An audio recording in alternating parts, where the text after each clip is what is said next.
We're studying in the book of Exodus and concerning the plague of frogs, and obviously we've been having technical difficulties. And I was sitting here kind of frantically trying to get things going, and it looked like everything was good. But we'll just have to do this. We'll just have to try to make those frogs move a little faster. Uh, as you can see, we maybe you will in a moment anyway. We have Tino back with us, helping us as Steve is out of town and Lance is on. And we sure appreciate Keith working with us on this as well. But in Exodus chapter 8, after having in chapter 7 turned the water into blood, even the waters of the great Nile River, you talk about a fantastic feat. I mean, that's just, I mean, it's God. It's just amazing. The wells, even their pots, things that stored water, everything turned to blood. Now we have the plague of frogs, and I want to say one thing, and then we'll see if Tino or Lance has something to say. But uh, I've heard for years, and I've looked it up, and the plagues oftentimes targeted the gods, the various gods. The Egyptians were idolaters. I mean, that's an understatement. But the god, and I'm looking at the name now, it's pronounced Heket, was often portrayed and was always portrayed with the head of a frog. And that may or may not have anything to do with this, but there certainly are some very good Bible students and scholars who think this is targeted against the gods who would be challenging Jehovah God, the God of the Egyptians. Tino, it's a kind of a little bit a difficult place to start there. Do you have something to say? Oh no, that's it's a nice place to start, Rob, and thank you very much. God is targeting the Egyptians in what they worship. For instance, you pointed out that they worship the Nile River. In fact, Pharaoh would come down and he would offer worship just like the priests and everybody else. They worship the Nile River. And you mentioned one of the gods, Heka, and I believe the husband is called Happy. And Happy is the one that is portrayed with a frog in his hand. And this is the god of the Nile. And that frog will emanate from its mouth provision for the people. Yeah, it is a god of that they worship, and they believe that that god of the Nile River provided for them, and it is the source of life for them. And so you can imagine that the Lord targeted that first, and then you pointed out, I believe, his wife, Heka, and that is that she is probably the ugliest god, but there was a temple that was devoted to her, and she had a body of a woman and the head of a frog. And so this is the second plague. And so he attacks the god of the Nile, and now he's going on to the god of, and she's the god of fertility. Yeah, and so God is really attacking them where they would really feel it and they would understand it. Uh, I want to pause for just a moment. Lance, would you send this meeting number to Chad? He's going to join in with us.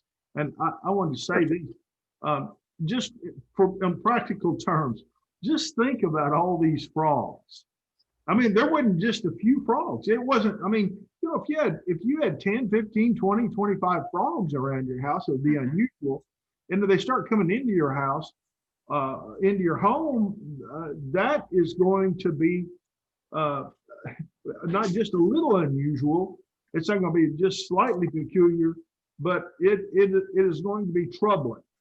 And in this case, it says the frogs abundantly. The frogs came forth abundantly. They're in your bedroom, in your bed, in the houses of your servants, on your people, into your ovens, and into your kneading bowls. We're making bread, your food supply. The frogs shall come on you, on your people, and all your servants. When God, when God does anything, He doesn't do it half-heartedly. In this case, Mm. this plague was this plague was no half measure. God definitely wanted them to get the message, and this, of course, then demonstrated. It demonstrates the greatness of God. Also, I was thinking about just, can you imagine how much screaming there would be in every household as you had those frogs hopping all over the place? It would be troubling, and then it would turn into being. I think it would be terrifying in the end. Uh, and so, but that's the way it went. Uh, any other? You have any other? You have any other comments? Well, you can also look at it this way, Rob, and I often wonder why God uses the minutest of organisms to really pester Pharaoh and his people. And, I guess the answer for that, one possible answer is he could have sent tigers, and he could have sent elephants, right? And they would have done a tremendous job in really hurting the people, afflicting the people. But I think if he's using something that is so small and minute and so forth, he's demonstrating that it's not really the power of the tiger or lions or the power of these organisms. It's the power of God in multiplying them and afflicting the land of Egypt with it. Uh, Lance, do you have any comment to make about all these frogs? Nothing really additional to what y'all have already said. Okay. It's Moses, of course, intercedes once again, which is he was what that was common practice for him, and when he did, we see in verse 15. But when Pharaoh saw that there was relief, so the frogs then are killed, and even though there were so many of them that it says there was a great stench. They stank. I mean, and you can imagine the horrible smell. But now we come to the end of that. God is merciful. But even at that, Pharaoh saw that the frogs are now dead. And so he hardened his heart and he did not heed them as the Lord had said. So he still wasn't going to let them go. I want you to notice in this particular verse that he hardened, when Pharaoh saw that there was relief, he hardened his heart. And this, I think that passage is talking about the he there is Pharaoh. He hardened his own heart. And so we can see about an equal number of times, even if you go back in the book of, if you go back in Genesis and it talks about the hardening of heart. But here in Exodus, that God hardens hearts, but he only hardens the heart of those who really choose to reject and deny him, who are just blatant in their denial of him. So yes, he does it. There's a sense in which God does it, but again, it comes up. We talk about this a little bit about every week because it comes up over and over again. Yes, God hardened his heart, but it's because he chose not to listen to God. And there are people who just get furious, mad, when you try to tell them what to do. And that's exactly, here is maybe the most powerful man on earth, but he is not God. And he's going to learn that lesson. Then, do you have more to say about frogs, Tino, or do you want to move into the life? Yeah, let me just back up. I know we're running short on time, but I can't avoid not saying this. In verse 9, Rob, I'm always intrigued by this. And you see that God has Pharaoh exactly where he wants him, right? He is demonstrating his power. Yeah, he's revealing himself. And this is sort of the birth of his people. These are the pains of birth.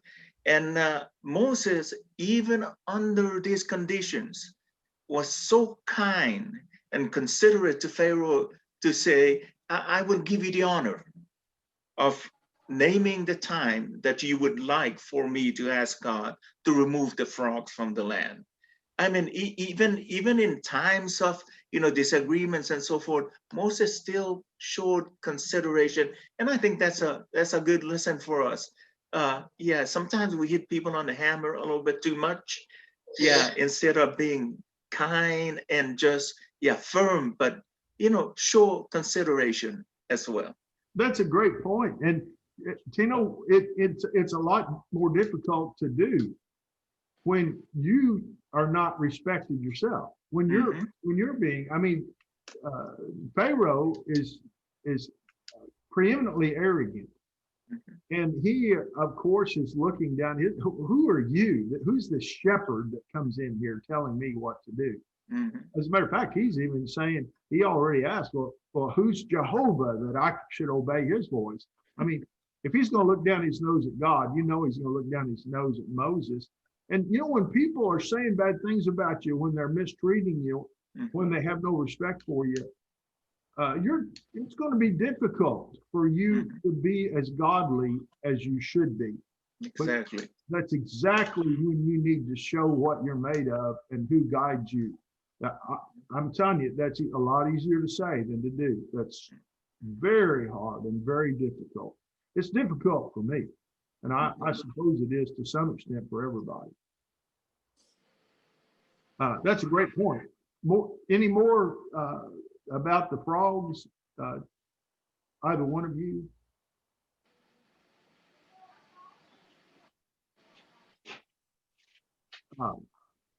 I have to keep track. We have a few minutes yet. The third plague then is lice. It's odd. There's some translations that I've read gnats, and but here it says lice. And the Lord then said, so Pharaoh hardened his heart, and he didn't let him go. So God's going to give him yet another lesson. And here's the third lesson. Okay. He said, the Lord said to Moses, say to Aaron, stretch out your rod and strike the dust of the land so that it may become lice throughout all the land of Egypt. Again, I've even got here, I'm using the English Standard. I've got, or New King James, and it gives an alternate, and it actually says gnats. So that it become lice throughout all the land of Egypt. And they did so. For Aaron stretched out his hand with his rod, and he struck the dust of the earth, and it became lice on man and beast. And all the dust of the land became lice through all the land of Egypt. There's a lot of dust in every country in the world. And I'm not saying, the scriptures aren't saying that every bit of the dirt became gnats, but it's saying, we can see there was sure a lot of it that became gnats. It would have been very difficult. It'd be difficult even to breathe. I can remember a time a couple of years ago. I was out in the backyard, and Anthony Curry came over, and we were standing out there trying to talk, and all of a sudden it's like a flood of gnats. There was nothing when we first started talking, and then after a while there was just kind of a flood of gnats. And we finally were driven inside because you couldn't even breathe. You had them in your ears, in your hair, and on your face and your nose. And I can't help but think of that when I read about this plague, and I see that what God has done here is going to be extremely annoying. And then I make one more point, that with the lice on the animals would be unclean. And Tino, you can make a comment about this in a moment, but I've read that the Egyptians were when it came to hygiene and cleanliness, they were extremely well groomed and clean people. The priests certainly would not make it a sacrifice to their gods, to their idols that had lice on it.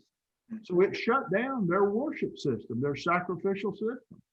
So this too kind of hit right at the core, the heart of Egypt and their pagan and false gods. Lance? Yes, I think that's very interesting because, and I think when you read some of the accounts in Hebrews, they actually call these gnats, and whether it's gnats or lice, it's the same. But when you think about gnats, here's what they say about gnats. These are the smallest, they are almost unseen individually. But with a lot of them, it's like moving clouds. And they get into your ears, they get into your nostrils, they get into your mouth, they get into your eyes, and they lay eggs in your eyelids. And not only that, Rob, not only are they a pest, but they are very painful when they afflict you. Yeah, they're very, very, very painful. And so, yeah, it's not just the annoying, like you said, when you're out in the backyard, you're annoyed with just a few gnats, right? But this one, there's a lot. But it's sort of like somebody is poking you with needles as they land on you, and they not only afflict man, but they afflicted the animals as well. Any comments? Looks like Chad might be on board too. Any comments about the gnats or the lice? Not yet. I'm just getting situated. Y'all can carry on, and I'll pick up in a second. All right, great. And something else, Rob, you talk about the purity of the Egyptians, especially the priests. And when you see the priests, they usually have their hair shaven, and it's for this very reason. They believe in physical purity, and the word for it is, actually, it stands for UAB, UAB. And that is, they believe in physical purity, and they shave all their hair, the one on their head, and so forth, to keep from, getting infected with something like this. Lance, have you got a comment you'd like to make about these? Yeah, I thought it was interesting that there's no warning or anything given to Pharaoh or the Egyptians about this plague.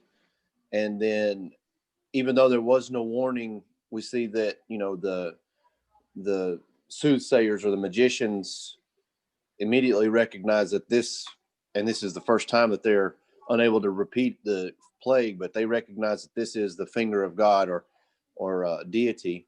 And another thing you mentioned that this is kind of a annoying plague, and it just kind of, I don't know, it's almost like each plague is getting just a little bit worse, and we're still at a point where they're just kind of making life uncomfortable or miserably uncomfortable for the Egyptians, and it's only going to get worse from here. The magicians, the Egyptians, and you've said this. I really had forgotten to say anything about it, but they were able to reproduce, at least in deception, the water to blood and to call forth frogs. I mean, that seems amazing enough. But when it came to this one, they had no idea how to conjure up lice. And Lance said a moment ago, and it made me think that's a really good point. This is the finger of God. So the priests are going to tell Pharaoh, "Whoa, this is the real deal. This is the hand of God, the finger of God at work." But even that didn't change Pharaoh, because Pharaoh was set on taking care of Pharaoh and honoring Pharaoh. But Pharaoh's heart grew hard, and he did not heed them, just as the Lord had said. So that's what God predicted was going to happen.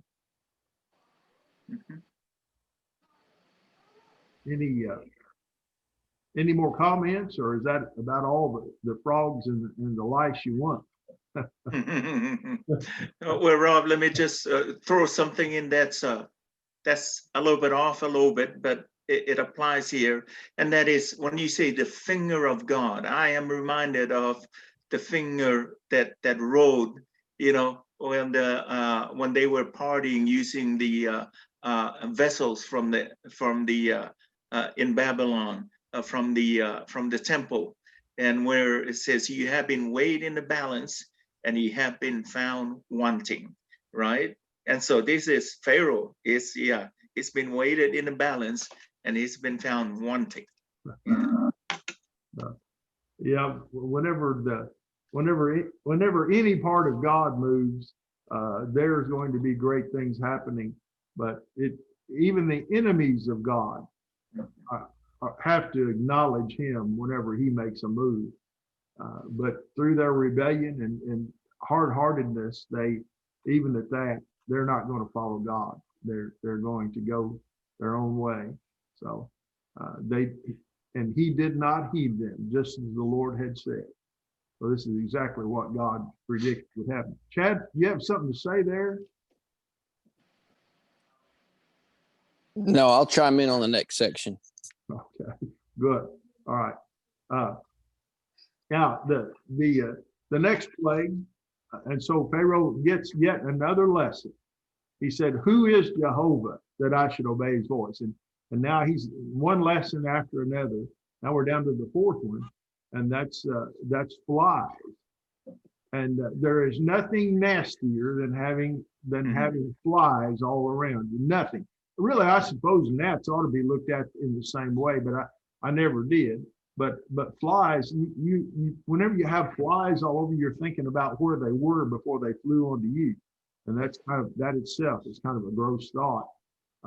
So in this case, rise early in the morning, stand before Pharaoh as he comes up out of the water, and say to him, "Thus saith the Lord, let my people go, that they may serve me. Or else if you will not let my people go, behold, I will send swarms of flies on you and your servants."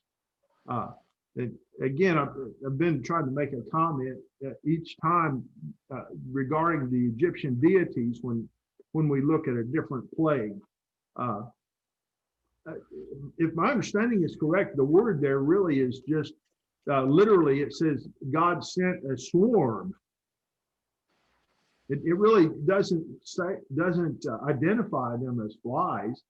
That really doesn't specify, and I might be wrong about this, and we'll ask Tino to say in a moment, but it really doesn't tell, as far as I can see, what the swarm was.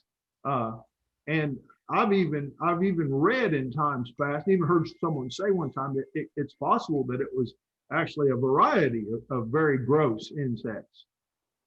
And of course, that's speculation. It could have been one kind, it could have been many, but it just says a swarm.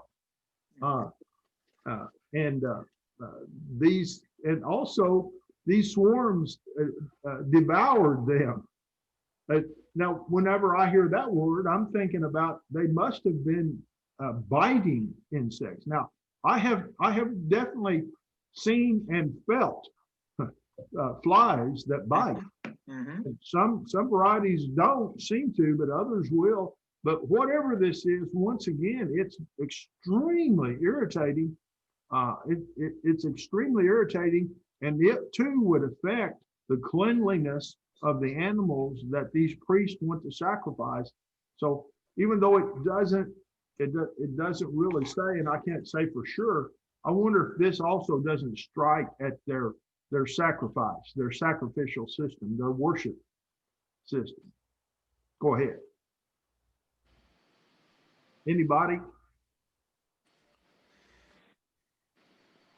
Now, Well, this is a plague that the plague that God is using to actually separate his people from the Egyptians, right? And he's saying, now the swarm is going to come upon the land, but I'm going to divide it. Yeah, I'm going to make sure it doesn't go to Goshen where my people are, but they're only going to go all over the place where the Egyptians are. So he is, again, he's developing his people, he's pulling his people out of the land of Egypt, and he is making a convincing argument that Pharaoh needs to let his people go because more suffering is going to come upon him and his people. There's something else.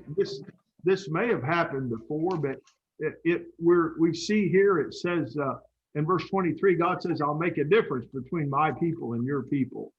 Tomorrow this will be a sign." And what God is saying is this plague is going to hit the Egyptians, but it is not going to hit the Hebrews. And then Pharaoh checked it out after it happened. Pharaoh went and checked it, or probably had servants go and check it out. And sure enough, what God had said would be happening, and yet Pharaoh still hardened his heart. Anybody, any further comments from anyone? Rob, I just wanted to kind of back you up on the swarm.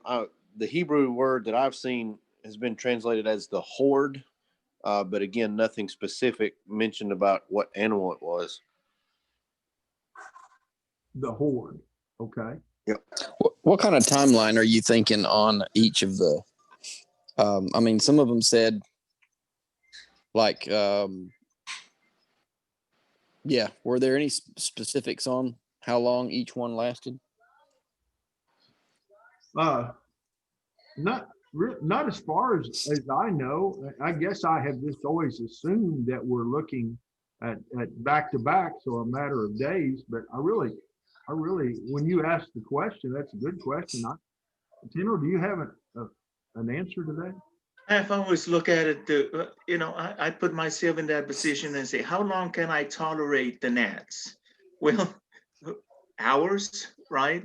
But I think to really get the full impact, I don't know exactly how long, but it may be days, just days for that to happen. Well, he said there is the 3 days journey into the wilderness to worship the Lord. On one occasion, did he leave the plague, the current plague, with them during that whole 3 days? And I mean, it's, to me, it seems like it would, the effect of the livestock dying is going to take many days, and that's going to be around for a long time. Can't help but think about our current situation and how irritating it's been. There is the in chapter 7, verse 25, it mentions that 7 days after the Lord struck the Nile, the frogs came. That's when they started the frogs. And then it does seem like immediately after the frogs that the lice or the gnats come. So I kind of have always thought of it, I mean, not necessarily, but kind of like y'all were talking about back to back, or 1 or 2 days and then the next one hits myself. Really, you've given a better answer than I could have. I really had forgotten even that. Well, and did the water go back to fresh and clean and drinkable when they got another plague, or were they stuck with that for the duration of all of them? Speculation. I don't know. Well, I do know that we don't see an end to the lice or the gnats, and when he sends the flies in, so that one at least could be on one on top of the other. So that's a good point. Guys, this would be a good place to stop. I apologize. Honestly, I don't really know for sure what happened in the beginning, but you guys have made some good comments, and hopefully those who are listening, those who started listening in the beginning, had enough patience to stay with us. And we're grateful for anyone who is listening to us now as we talk about God giving Egyptians, and specifically Pharaoh, a lesson on just exactly who is this Jehovah, who is this God of the Hebrew people, because he's going to know before it's over. He never accepts him as far as we know, but he's going to know who it is. And I think that's what all these plagues are about. God is giving a lesson on just exactly who is this God of the Hebrew people, and his might is displayed. Tino, do you have any closing remarks? No, this is wonderful. I mean, it's God is making a little bit more intense as he goes along, and yeah, again, this is to demonstrate, like you said, in answer to the question, who is he? Who is this Jehovah? Yeah, and so he's showing himself right here who he is and his power.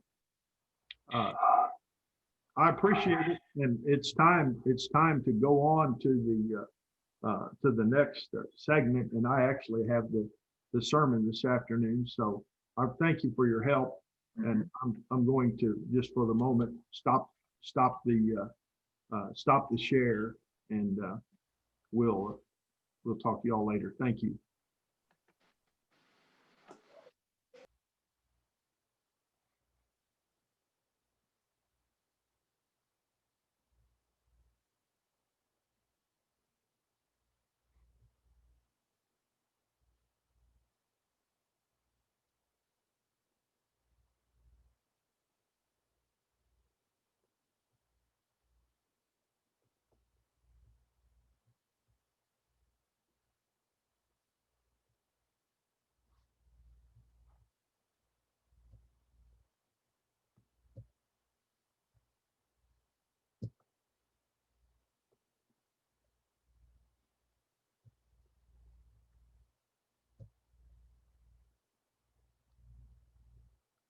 Thank you for being with us, and we're now getting ready to move on into the portion of our service where we have a sermon, and I hope to be able to encourage you this afternoon to think about how God is he's such a great God that even difficult times are no match for his power. And when we're down, we can always believe that God is able to lift us up. And when we're depressed, we can trust in him, and we may be sad for a while, but joy is just over the horizon.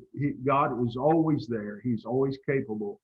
And I've entitled this sermon the passionate living versus fear. Before I start, I would like to have just a short prayer before we begin. Our Father, we pray that you be with us, and we're so thankful for Jesus. Help us, our God, to overcome the worries and anxieties that so easily get us down. It is so difficult to have confidence and trust in thee, and to see any hope for the future when things are rather dark. But our Father and our God, we're so grateful that you make it possible that we can smile, that there is hope, that we need to continue to pray and trust in thee. Help us to understand your will and your way and your word. We do pray in the name of Jesus Christ, our Lord, and amen. Life has a way of surprising us, and I think that we're able to see that at this time, that there can be such a change, a dramatic change from day to day in what is happening. And each day has its own trouble, but each day can also have its own rewards. Each day can have its own excitement. And we do not know what tomorrow is going to bring, but we do know, as the song goes, who brings tomorrow. I remember a morning many years ago when one of my dad's brothers, so my uncle, I was just a small boy, 4 or 5 years old, and my uncle showed up, and I don't remember what the occasion was. He didn't come all that often, but I remember that he was bound and determined to ride a horse. We rented this farm. As a matter of fact, several years later, my dad bought the farm, but at this time, we're just renting the farm. And I can remember this uncle wanted to ride, he was determined to ride a horse there on the farm that really didn't actually belong to us, but he was determined to do it. And I don't know what the situation was. I was young, but I ended up being on that horse with him. And I remember going down a dirt road that's beside the farm there, and I can remember him just flying down that road. Just that horse was just running, and I was bouncing up and down, and I was rather scared, and yet at the same time it was rather exciting too. But I remember we had gone about a quarter of a mile, and we were in a wooded area that opened up into a little grove, and I remember that when that happened, right there at the beginning of that cleared off area, a farmer who lived, I know he lived at least a mile away, had some hog pens there, and he had several hogs in those pens. And I can remember that when the hogs heard the horse or saw the horse, they were scared and they began squealing and running. And the horse was scared of the hogs, and the horse just put on the brakes. And my uncle and I went flying off the front of that horse. I can remember that for years later, he had the scar across his back where he landed on the top of one of the hog pens or fence. And yet, though I was terrified and scared and certainly didn't want to go for a ride with him anymore, that was really the beginning of my interest and love of horses. That was the start. And I was raised in, I was on a horse every day for many years. And I can remember as the years went by, I thought about my uncle who nearly scared me to death. But that same occasion was the very one that caused me to realize how exciting it was to be on a horse when it was running. I've ridden many a horse, and the faster they would go, the happier I was. You know, when it comes to what life throws at us, we may get thrown off. There is no guarantee that things are going to be easy.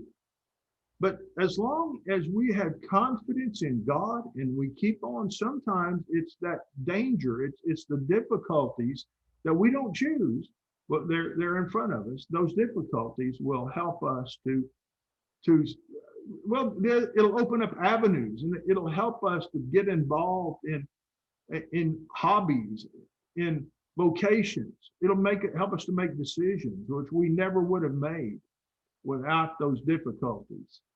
And that is life. Sometimes we're forced to do things that we despise at the time. We're scared of. They make us sad. And yet those very same occasions, because of the fact that we just continue to hope, those very same occasions can end up being a blessing. In the book of Psalm 34 in verse 4, says, the psalmist says, I sought the Lord and he heard me and he delivered me from all of my fear. Again, that's Psalm 34 and verse 4. He heard me and he delivered me from my fear. That Old Testament passage made me think of something in the New Testament that involved the apostles, but especially the apostle Peter. And it's a story that y'all are, I'm sure every one of you is familiar with. But when the disciples were out on the sea, and Jesus came to them and he was walking on water, Peter got out of the boat in that storm-tossed sea and started to walk. He saw the wind and he began to sink, and the scriptures say he cried out, Lord, save me. And Jesus immediately reached out his hand and took hold of him and said, oh, you of little faith, why do you doubt? We could get stalled just thinking about what a foolish move that was. Or we can realize that what Peter did was a display of faith, even though he wavered. And don't we all? We love God. We've given ourselves to him. But there are things that happen that cause us to look away. When Peter quit looking at Jesus and started looking at the water, sure, all he could think of, he knew in a heartbeat that he could be several hundred feet down dead. It was only when he was looking at Jesus that he had the confidence to get out of that boat and to walk on water. You and I are going to walk on water when our confidence is in the Lord. When we're thinking of the Lord and we're walking with the Lord, when Jesus is the center of our world, then we have the confidence to be faithful. God expects us to serve him. And faith without works is dead. But faith itself is boring. It is, if it isn't dead, then it is squirming, it's kicking, it's just about to die. Unless we keep God in our hearts and in our minds, and we don't forget him when things are hard. When our hearts are broken, when terrible things happen, we need not look away. We need to look even more intently toward God. In Acts chapter 16, when Paul went to Philippi, we know he hadn't even ever been on the continent of Europe before, at least as far as we know. And he wanted to continue preaching in Asia Minor. Of course, that's where the 7 churches of Asia are. But God, the Macedonian call, God called him to go into what is modern day Europe. And there, of course, he preached and he taught Lydia, and she and her household were believed and were baptized into Christ. But also Paul, because he and Silas were actively teaching Jesus, and they cast the spirit out of this young woman that had a spirit of divination. Isn't it interesting that Paul was beaten? He fell off the horse. He fell off that horse. Now, he was beaten. Did he intend to? No. Did he do anything himself to cause it? No. He was innocent. I was just a little boy when I fell off that horse, and it hurt. It wasn't my fault. But Paul got up. He and Silas were praying and singing to God while they're in prison. They weren't feeling sorry for themselves. They're thinking of God. And as a result of that, Paul had a chance to tell the jailer about Jesus. And when he told the jailer about Jesus, then the jailer believed, and Paul then had an opportunity to baptize him into Christ. That is a great story. He fell off the horse, but he got back on. His confidence, he never quit looking away, never looked away from Jesus. He kept looking. I think the greatest example of faith other than Jesus himself is Abraham. And can any one of you imagine being called to leave your family?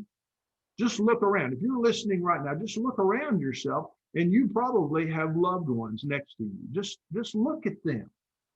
And God calls you to leave your homeland and to go into a faraway land. And Abraham had the courage, because he had the faith in God, to do that very thing. We know that on occasion Abraham fell off the horse. It was certainly a lie. It was a half lie. It was a lie when he told his wife to say, to protect his own neck.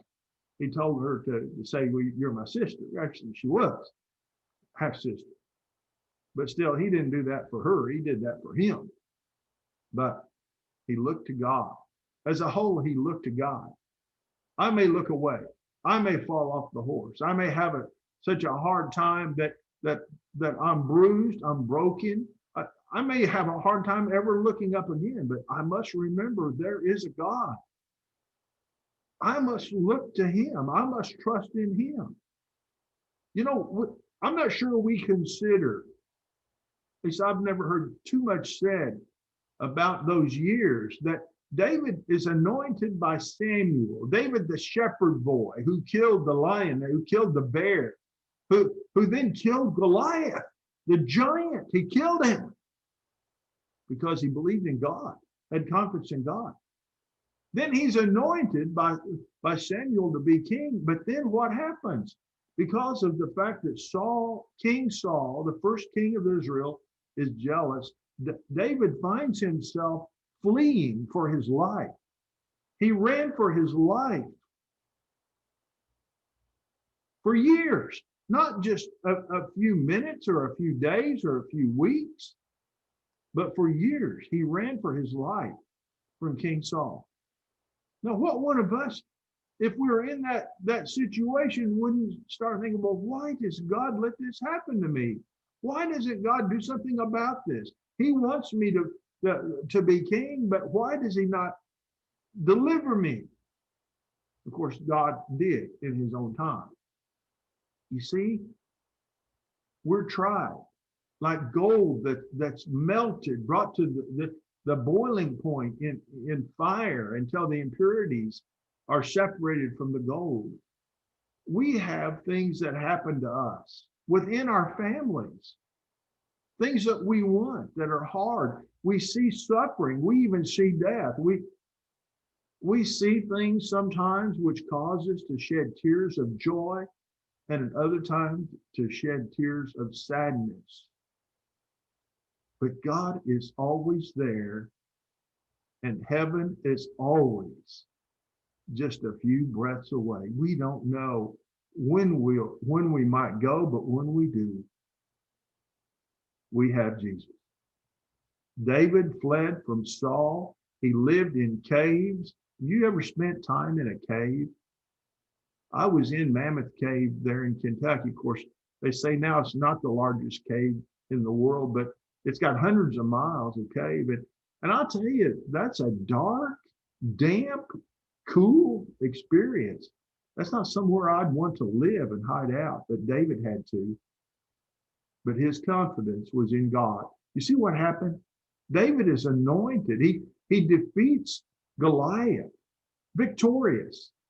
But then after being elevated to serve the king, the next thing you know, the king is jealous. David is not treated well. What does that mean? He fell off the horse.